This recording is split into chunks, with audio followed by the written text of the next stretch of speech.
Good morning, all of you.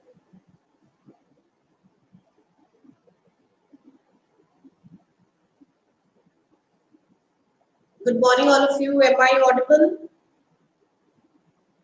Just give me a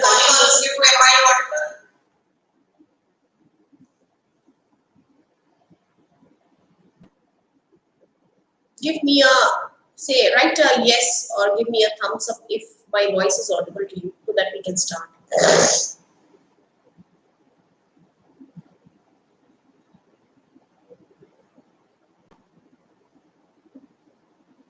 Okay, fine. Thanks, Srilagna. Yes, good morning all and welcome to the class.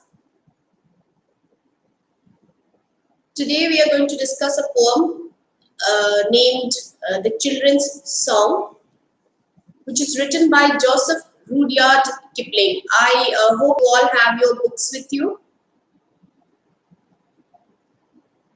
Okay. Now, Joseph Rudyard Kipling, the poet who has written this poetry named The Children's Song, you all must be aware that he is the writer of the very famous book, The Jungle Book. We all might have seen the story and read that book, right? So he's the writer of the famous book, Jungle Book, and he has also received a Nobel Prize in the year 1907 for literature. So he is a fantastic writer, and mostly his writings are involved, or his writings surround children. So this poetry also talks about a song which is sung by children. The children are singing this song, and they are singing it to God. They are asking God for blessings. So gradually into the poetry, we will come to know what the children are singing and what they want from God. Right? Okay. So I hope it's clear to all of you, clear in the sense my voice, the video, everything is clear. Can all of you give me a thumbs up, like I got a confirmation from Sri Lanka, if I can get confirmation from others so that I can proceed with the poetry. Just type yes. Reharshita, type yes so that I can understand. Padmini, just type yes. Swastik, yes. Type yes if it's audible and if it's clear so that I can get into the poetry.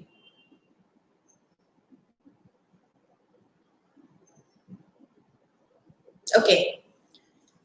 Now looking at the first stanza, land of our birth, we pledge to thee our love and toil in the years to be. When we are grown and take our place as men and women with our race. Now in this first line, land of our birth is our motherland. Now here in this poetry, the poet is not talking about the country India. It is an overall poetry on patriotism. It's an overall poetry on patriotism, how the children are singing a song to God and they are seeking the blessings of God so that they can go in the path of truth, they can walk in the path of honesty. So here, land of our birth means the respective motherland. We pledge to thee. We pledge you. Here, T-H-E-E-D implies you. We pledge you. Now, whom are we pledging? We are pledging it to God. Now, who is we? We over here in the first line, we is the children. So the children are taking a pledge to God. Our love and toil. Our love, the children's love and toil. it would be better if you can note down the meaning of the words. Toil here means the hard work that the children do. Our love and our hard work in the years to be, in the coming year.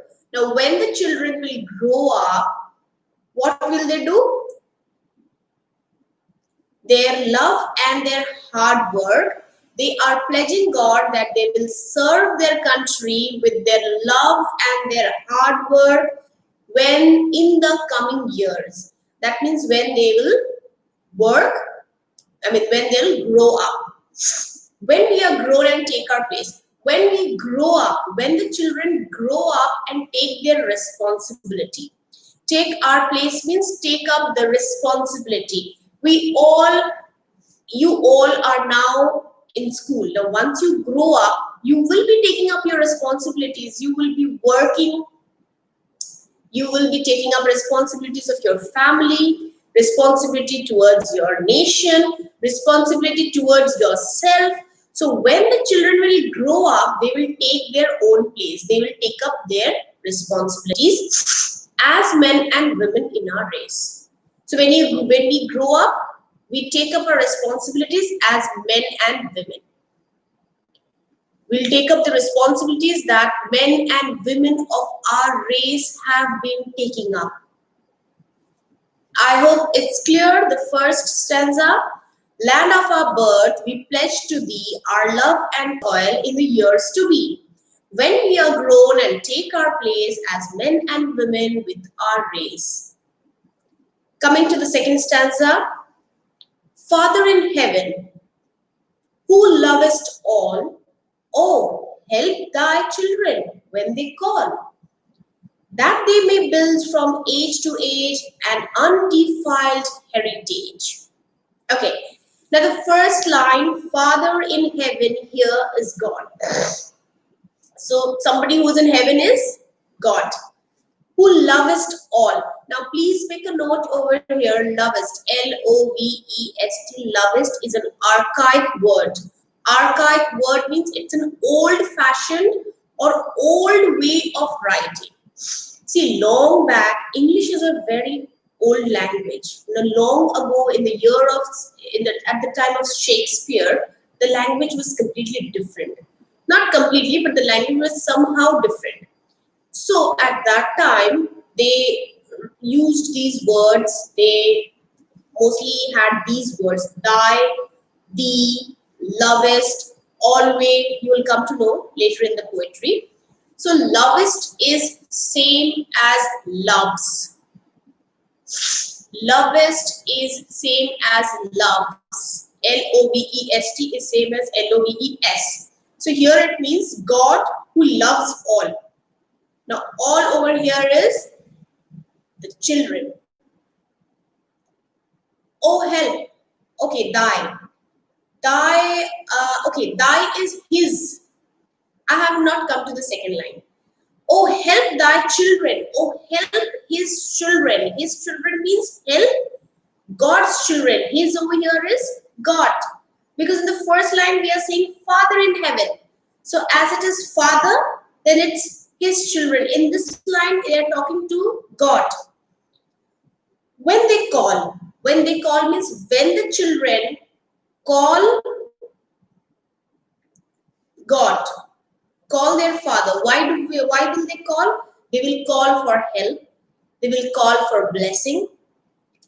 That they may build from age to age an undefiled heritage. They will build, over here is the children will build from age to age, means from generation to generation. They will build an undefiled heritage. Undefiled is unpolluted, pure, pious. These are the synonyms for undefiled. Now, free of pollution does not mean free of noise pollution, air pollution, water pollution. Here, unpolluted means free from all the negative qualities like jealousy, dishonesty, hatred. So our culture, heritage means our culture should be free from all these negative qualities which pollute it. So it should be a defiled culture, unpolluted and a pure culture. Unpolluted in the sense it should be free from all the negative qualities. So who will build the culture? The children will build the culture. And for that, whenever the children need any help from God and the children are calling God, God should help them. This is the meaning of the second stanza here. So if you have any doubts, meanwhile, you can immediately text it. See, over here, actually, thy, the word thy, thy is a possessive pronoun. Please keep a note that thy, thy is a possessive pronoun. Now, if I say what are possessive pronouns, then I can say words like his, hers, their, yours, mine, all these. So according to the sentence, you have to understand thy acts as what, whether it is acting as his, hers, mine. So here, thy children is his children, because in the first line they are talking to Father in heaven, God. So I hope the second stanza is clear. Coming to the next stanza. Meanwhile, if you have any doubts, you can type it. I am not waiting for your doubts, because if I wait, then it actually, the video pauses and it takes a long time. So meanwhile, while explaining, if you have any doubts, you can keep on texting it in the comment section. Once I finish it off, I'll come back to your doubts and I'll get them answered. Coming to the third stanza, teach us to bear the yoke in youth. Yoke in youth. Yoke here is responsibility. Yeah, it's given in the book. Yoke here is responsibility. So teach us. Who will teach? God will teach. Who will God teach? God will teach children. So God will teach children to bear responsibility, to take up responsibilities in youth. Now you all are the budding youth. So God should teach you how to take responsibility with steadfastness and careful truth. Steadfastness means firmness. With firmness, with strong determination, you should take up your responsibilities, and complete truth. That means honesty. So the second line says that we should take up our responsibilities when we are in our youth. We will take the responsibility with confidence, with determination, with truth and honesty. That in our time, thy God may give. In our time, God, their God, or their here is children's, their grace. Their grace means grace of God may give the truth whereby the nations live. May God give us the strength. May God give us the honesty. May God help us so that we always speak the truth. We are always honest and we always work for our nation. That is the meaning of the last line. The nations live. Here, nations live means a nation prospering. A nation should develop. A nation should prosper. How? When the children who are the youth or who are the citizen of a country, when they speak the truth, when they follow the path of honesty, take up their responsibilities with steadfastness. That means with strong determination or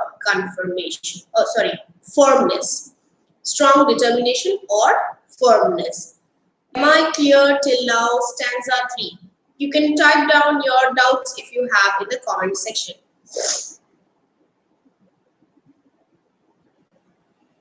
Any further doubts? Okay, I'm moving on to the next stanza. Meanwhile, you can type your doubts. I'll come back to it. Teach us to rule ourselves always. Again here, teach us.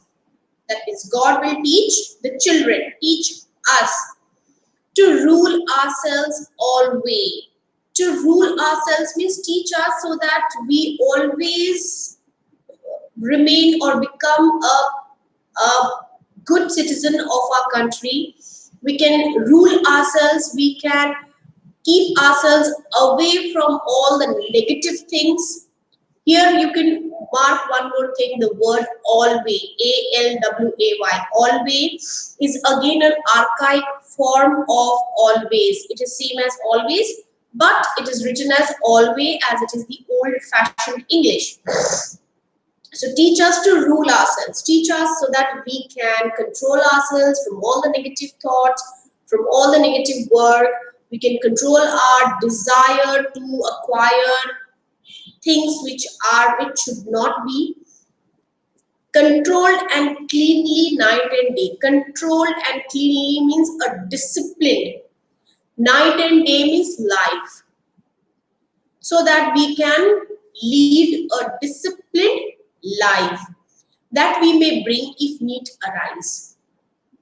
No maimed or worthless sacrifice. And if there is a need, arises, if there's any kind of need, then what we will do? We will make worthless, we will not make any worthless sacrifice. Now, what is worthless sacrifice? Worthless means something which is of no use.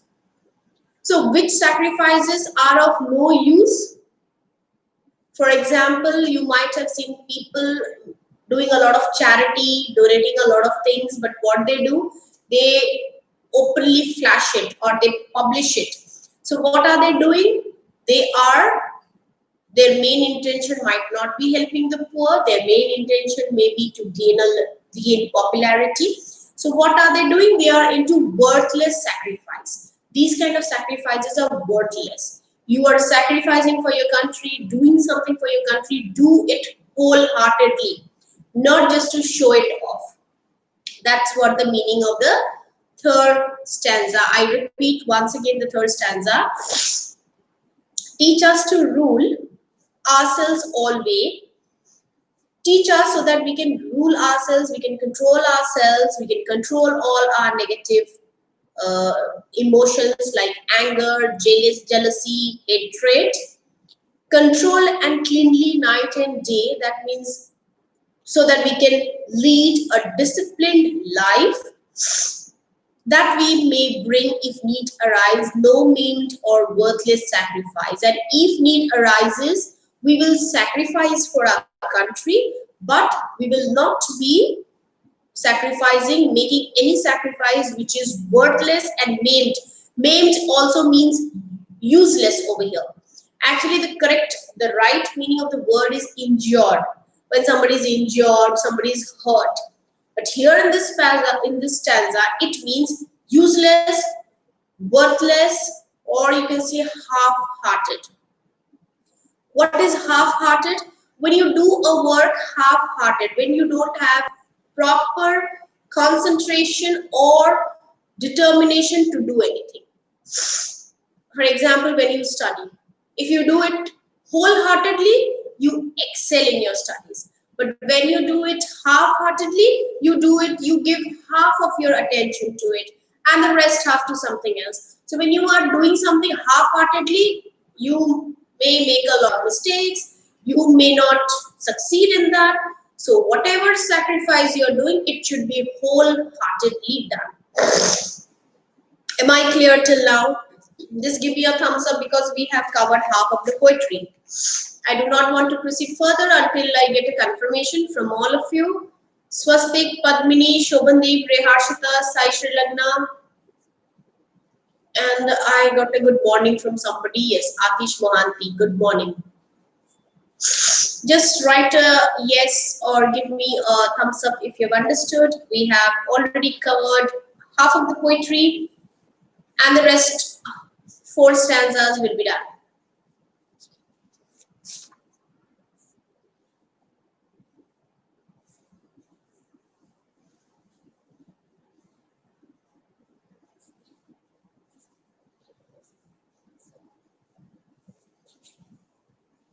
Okay, I got a confirmation from Reharshita. Yes. Coming to the next stanza. Okay. Look at the next stanza. Teach us to look in all our ends. Now over here, all our ends over here means resources. See, don't be frame sentences like this. What are the ends that you have? When we say, I I do not have proper ends. That means ends, ENDS means resources. Teach us to look in all our ends. Teach us so that we can gather all our resources on thee for judge and not our friends. Teach us so that we can look at all our resources and then on thee. Thee means you. THEE, means you. And whatever work we do, we should be judged by God. The second line, pay attention. The second line, whatever deeds we are doing as a children, we should be judged by God and we should not be judged by our friends. We should be judged by God and not judged by our friends. The second line, on thee for judge and not our friends. We should be judged by God. Whatever we are doing, we are accountable to somebody, that is God, not to anyone else. So if you're doing something for the betterment of the society, you are judged by God. Do not listen what people are saying. Do not listen to your friends when you are doing something good. My point is, when the poet wants to say, when you are doing something good, remember that you are judged by God. Do not bother what others think. That's what the meaning of the second line. You are judged by God and not by your friends. That we, with thee, may walk uncowed. That we, children, with thee, with you, with God, may walk uncowed. So children will walk along with God. Walk along with God means do good work with the help or with the faith on God. Uncowed. Uncowed means unafraid. So when you are doing something good, you should be unafraid because God is with you. By fear or favor of the crowd. So we will not be doing anything. We will not be doing anything which is fear or favored of the crowd. When you are doing something good, you should not fear and you should not take the favor from the crowd. Here, crowd means the people, all the other people. See, if I'm doing some good work, I should not be afraid of others because I know that what I'm doing is right. And I should not even bother about taking favor. If I want to do something good, I will be taking up the responsibility and by the blessings of God, I'll do it. I will not bother to take favor from anyone. Yes, if somebody comes and joins me, fine. Otherwise, I will do the good work without any fear, without any favor taken from the crowd. Crowd here means the whole world or the whole society or the people. Done? Okay. Coming to the next stanza. Teach us the strength that cannot seek. Give us the power. Strength here is power. So give us the power that cannot be found easily. So give us that power. Who will give? God will give. So God will give us that power by deed or thought to hurt the weak. So give us that power that we can never even think of hurting or injuring someone, even by our deeds or thoughts. Forget about doing any harm to someone. We should even not think that we will harm somebody. That's what the meaning of the second line is. By deeds or thought to hurt the weak. By deeds, neither by deeds nor by thoughts to hurt somebody. We will either not do it or hurt someone, neither we will even bring that thought in our mind that we will be hurting somebody. Acha, weak over here means the poor, the deprived section. That under thee we may possess. That under you, under your guidance, we may possess, we may have man's strength to comfort man's distress. We must have or we must possess the strength to comfort man's distress, to comfort people who are in hard time, to comfort here means to help. Somebody is, maybe somebody is struggling, is having a hard time, wants help, may it be any kind of help. So we should have that strength so that we can comfort him or we can help him. So what we will do, we will neither hurt anyone in our deeds or thoughts, rather we will help somebody when someone is in need. We will help somebody when someone is in bad time or in hard time. I hope it's clear till here. Now coming to the next stanza. Teach us delight in simple things. Now we should take happiness, we should feel happy with small things, the small things that we have, the small achievements that we have, we should feel happy about that. We should not always think of being happy. Okay, I'll be happy when I'll have a bungalow. So you can never be happy in that case, because when you will have that, you will think that no, I should have a bigger house than this. So man's desire is never ending. Our wants are never ending. So what we will do is we should take delight. We should be happy with the small things that we have. The small things, the small achievements that we have. And mud that has no bitter springs. Here mud is happiness. M-I-R-T-H here is happiness, and happiness has no bitter springs. We will not feel happy in case when somebody is in bitter spring, means somebody who is having here you can say an experience which is not good. Spring implies weeping, crying. Bitter spring means when somebody is in pain and crying, we should not feel happy.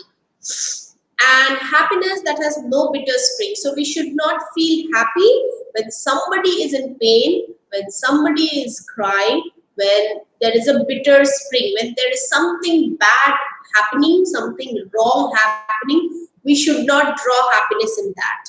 The first line says that we should draw happiness in small things. The second line says that we should draw happiness in small things, but not at things which is bitter. That means which is wrong, or in case when somebody is suffering, we should not draw happiness to that. Like I'll give you an example. Many times what happens, you have enmity with somebody, you feel that okay, let this happen to him. And when something wrong happens to the person, you feel happy. Oh, it's good. It has happened to him. Somebody is falling down, you feel okay, fine. It's good because he was teasing me, so he fell down. So that happiness should not, you should not feel happy in those cases. Forgiveness free of evil done. Somebody, happiness, I said, it means happiness. I do not know why my chat is not working here. Still I'm writing it down.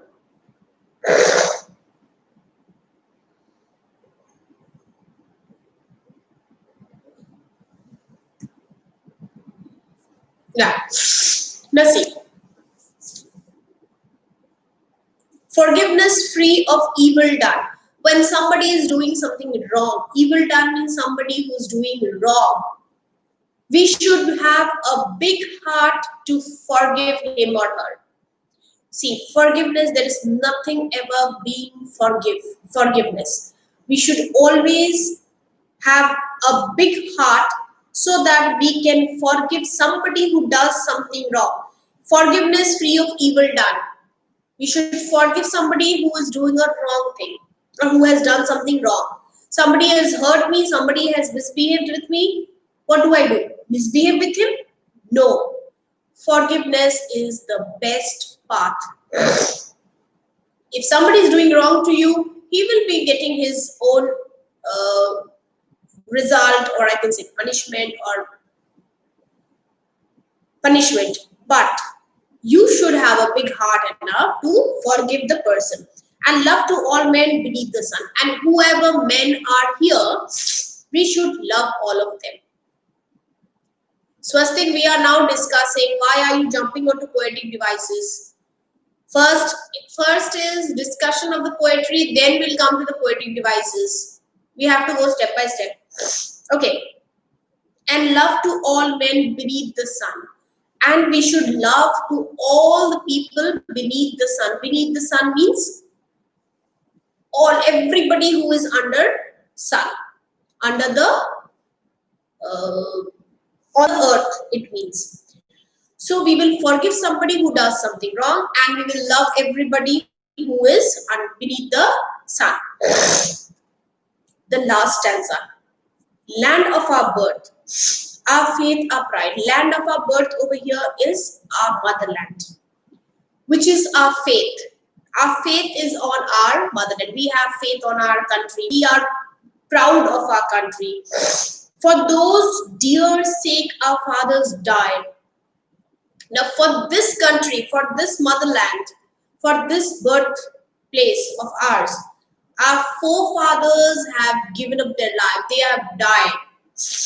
For whose dear sake? For whose means for this country's dear sake, our fathers have died. That means our forefathers have sacrificed their life.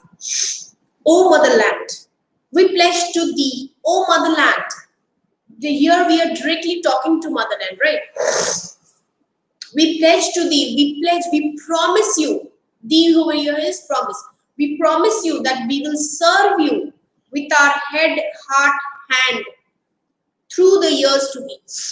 Whatever years are coming up, I mean, when we grow up, the years that we are going to live, we are going to serve you with our head, heart, hand throughout our life. Now, note the last line, head, heart, and hand. Over here, it is a very, very important line. Most of the time, you get questions from this line. Maybe you may get a question that explain this line in 1 mark, or you may get an extract where you may get the question for 1 mark where you have to explain this line, or you may get a question of 2 marks where you have to explain this line, or it may come as a long explanation. So here in this line means head, heart, and hand means head means intelligence. So we will serve our country with our intelligence, with our knowledge, with our sharp mind, the way the scientists do. You can take an example of the scientist. How are they serving our country? By their head. By their head. For example, by their wisdom, by their knowledge. They are doing great inventions and they are serving our country. The next is heart. Now heart. Emotions. Here heart. Head means knowledge, wisdom. Heart is emotions. Now think about the soldiers. How are they serving the country? They are far away from their family. They are far away from the family, posted in the border. What are they doing? They're emotionally connected to the country. They are away from their families. And they are always alert to protect the motherland. So they are emotionally serving. There are a lot of emotions involved when you are ready to sacrifice your life. When they are there in the border, they are ready to do that. So they are serving the country by their heart. Next one, hand. Hand means hard work. Take example of the farmers. They are serving the country by working hard. They work for hours in the field. They grow crops. What are they doing? They are giving their sweat to the country. So in this way, head, heart, hand. We should serve our country with head, heart, hand. Am I clear? The last line, which is very important. Let me know. Give me a thumbs up and you can type your doubts. Then we can start with the poetic devices. I'm suffering from a bad cold today. Here it means worthless. Worthless. I'm writing it here.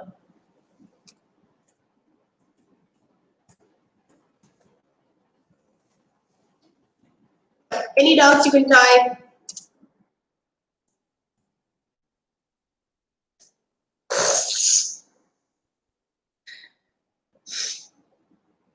We'll start with the poetic devices.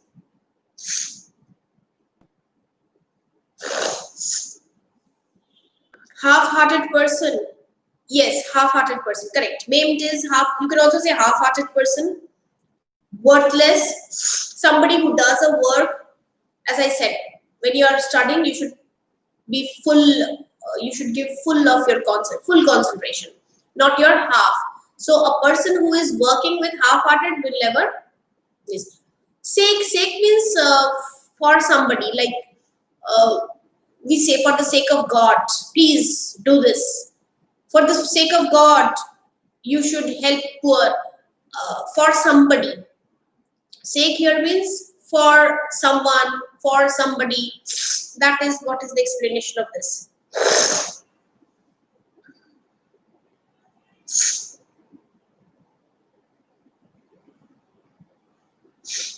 I'll switch off the AC because I'm not feeling cold. Yes, any other doubts type? Sri Lanka, I hope you understood what sake means. Okay, now before we begin with the poetic devices, can you all quickly go through the poetry and tell me what's the rhyming scheme? What's the rhyming scheme?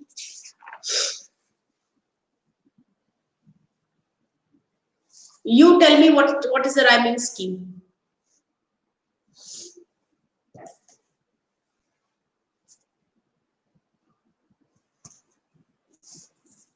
Okay, rhyming scheme, please. We'll start with the poetic devices.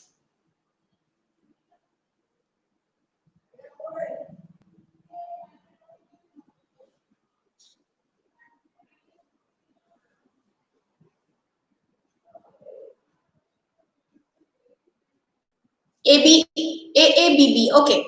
Now see D B. Look at the first stanza. D B A. Place race B B. Right. Okay. Look at the last line of the poetry. Last line of the poetry. Head, heart, and hand. Which poetic device do you think it is used? It has been used. Head, heart, and hand.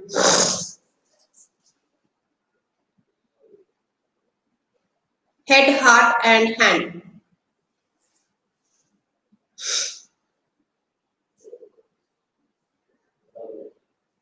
It is, yes, very good. Alliteration. Now, what is alliteration? When the beginning alphabet of the words which are placed consecutively in a line are same. I repeat, when the beginning sound, rather I would say sound, or the beginning alphabet of the words are same and the words are placed consecutively or closely in a line. For example, head, heart, hand. H, H, H. You can see it is alliteration. Now there's one more question. So throughout the poetry, the children are talking to God. I mean, talking to their motherland. You can look at the second line of the last stanza. Look at the second line. No, not second. Sorry, third line of the last stanza. O motherland, we pledge to thee. So here, which poetic device has been used? O motherland, we pledge to thee.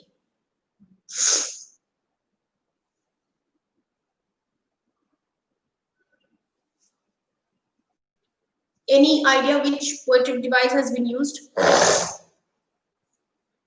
Over here, the children are talking directly to motherland. See how when we talk to somebody, what we say. Suppose I want to talk to Padmini. What will I say? Oh, Padmini, please do this. So here, yes, very good. It's personification because here the children are talking to motherland. So motherland over here is acting as a person. Acting as a person, right? Okay. So you can see there's one more poetic device. I will just give you a hint and you can tell me. Teach us to bear. This has been throughout the poetry. So what do you think? What is this? Teach us, teach us, teach us. So most of the lines are starting with the word teach us. What poetic device is that? Which poetic device is it?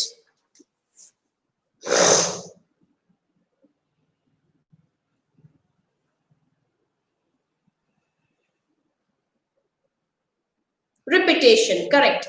It is repetition. When we repeat certain words, if we repeat, we start the line with the same word, same sentence. Here, 2-3 words are same. Teach us. 2 words are always same. So this is repetition of the poetry.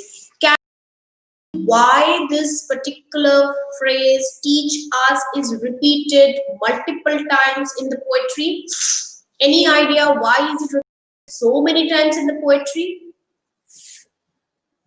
Yes, repetition. Your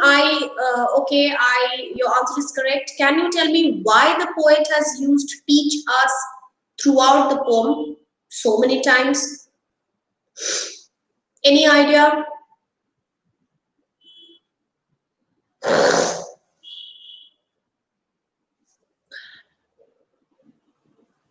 No? Okay, let me tell you. See, mostly when the poets, they repeat the lines with the same words, their intention is to emphasize on the fact. They want to emphasize on the fact that teach us, that children are requesting God again and again to teach them all the good qualities so that they can lead a prosperous life and they can help their nation to develop. So that is the reason again and again the poet has started the lines with teach us. The poet is emphasizing teach us, God teach us. So the reason of repeating teach us is to emphasize the fact that the children are requesting God again and again to teach them. Right. So any other poetic devices in the poetry?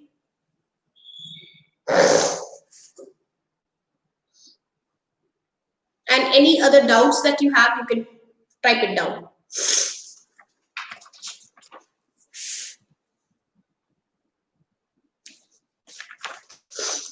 See, rest all discussions, may it be the question answers, may it be talking about the further poetic devices and all, the question answers, the extra questions will be done in the online sessions. So we'll be ending the class in 5 minutes. So if you have any doubts, you can type, or else we'll end the session.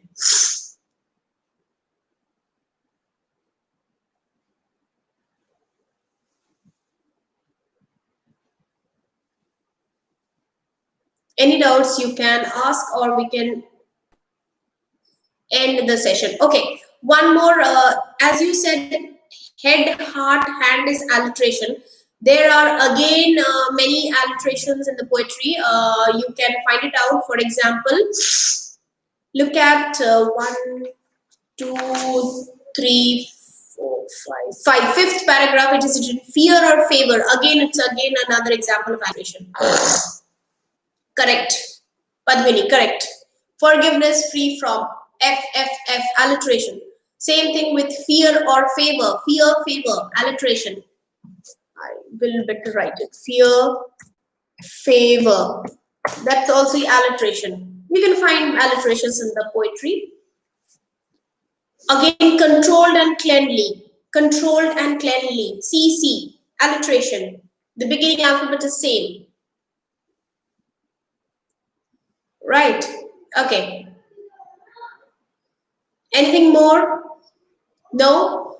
So further discussion of the question answers, and if anything is left, or if you come across any other doubts about the poetry, we can discuss that in the online sessions. So we'll end the session by now.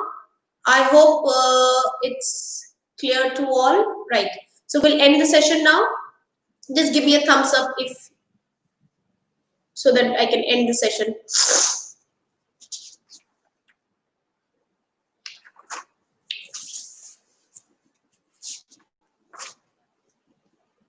Okay, fine. So I got a confirmation from Swastik. Okay, fine then. Bye-bye all of you, and have a good day to all.